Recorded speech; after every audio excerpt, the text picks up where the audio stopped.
friends, this next book is about the Atlantic Ocean, and it is actually written as a poem about the Atlantic Ocean, and the Atlantic Ocean is the one saying the poem. So, and this is the ocean that is closest to us. Like if you go to Myrtle Beach or somewhere in South Carolina, if you go to Florida, that is the ocean that you are visiting. So we're going to enjoy our book, Atlantic. I am the Atlantic Ocean. I begin where the land runs out at the end of yards and streets and hills. I am the blue water at the beach, the waves, mist, and storms. That salty smell is me too. I stretch from the icy poles, north and south.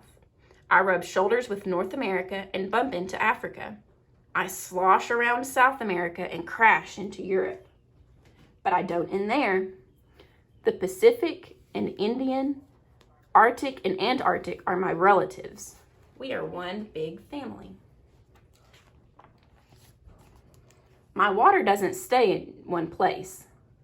It travels from continent to continent, so that iceberg floating past someone's window one day will sometime find itself lapping at your toes on a warm, sandy beach.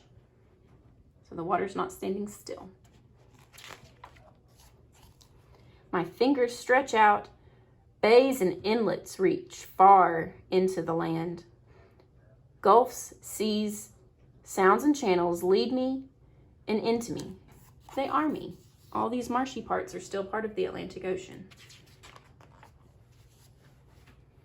I am here day and night, heaving, raging, lying still, scraping away at some land and putting it someplace else, bit by bit.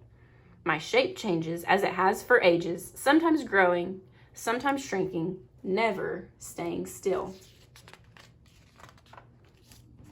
The sun, so many millions of miles away, heats my water, which turns into clouds and storms that rain into me, and it starts all over again. The moon, so far out in space, pulls at me and then lets go, so my tides go in and out, ebb and flow.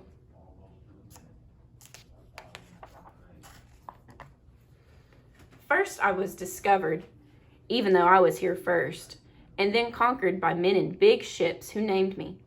I've been crossed and probed, charted, studied, and dirtied.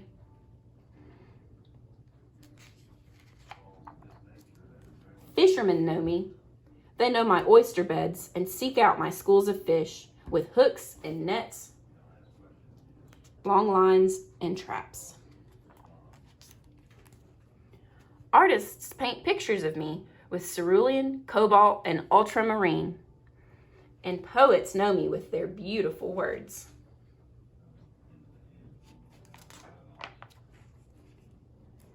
The dancing shadow of your airplane skips over wave, with dolphins who sing and race, with skates and whales and fish that fly.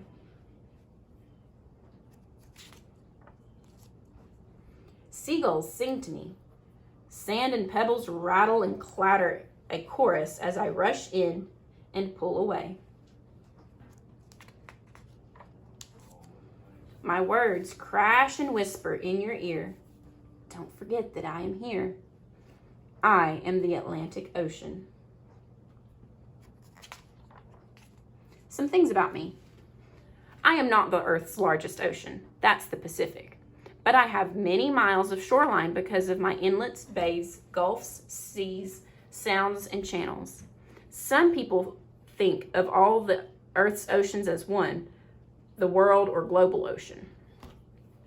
If you were to empty me of all my water, you would find deep trenches. The Puerto Rico Trench is 8,648 meters deep. You could fit Mount Everest in the Puerto Rico Trench, and only a little bit would stick up. Wide basins and the Earth's longest mountain range, the Mid-Atlantic Ridge. I move about in giant currents like the Gulf Stream and the Brazil and North Atlantic currents, bringing warm weather to Ireland and dry winds to Africa. I have been around for ages. Though I am from millions and millions of years of rain, I am the Earth's youngest ocean. In the beginning, the Earth had one ocean, the Panthalassa. I continue to grow a couple of inches wider each year. What will I look like 200 million years from now? I don't know. But for as old as I am and as strong as I can be, I am in danger. What doesn't belong in my water are chemical and people wastes, oil and garbage. Please treat me with respect.